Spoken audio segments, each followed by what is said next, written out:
When it comes to treating diseases like cancer, modern medicine has an impressive arsenal. And one of its most versatile weapons are Y-shaped proteins called monoclonal antibodies. Our immune systems already produce their own antibodies. They come in billions of variations, each matching a specific target, such as a particular toxin, bacteria, or virus. When they bind to their target, they send a signal. This bacterium is now marked for destruction.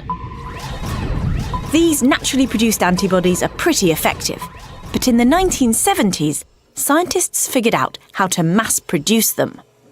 They can take any specifically targeted antibody and make huge numbers of identical clones, which means you can produce monoclonal antibodies for almost any disease you can think of. Which brings us on to cancer. Mutated cells that start growing out of control can be deadly. But the body's immune system isn't defenseless. Meet the CTL. It's a type of white blood cell that can detect infected or mutated cells. And when it finds one, it secretes toxic molecules that initiate a self-destruct sequence.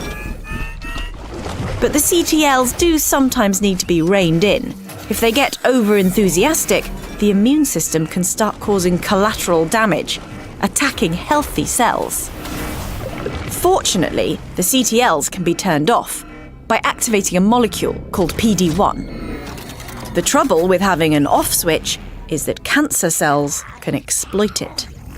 Many cancer cells protect themselves with a counter receptor called PD-L1. This is where monoclonal antibodies come in. Scientists can use one of two types. One that binds the PD-1 molecule, or another that goes for PD-L1. Thanks to the monoclonal antibodies, all of the CTLs are fully activated and can blast away the cancer. This is just one way that monoclonal antibodies can be used. They've already proven effective against a whole range of cancers, and yet more are still being developed. With their ability to be targeted at specific diseases, monoclonal antibodies are turning out to be a game changer and one of our most effective weapons in the fight against cancer.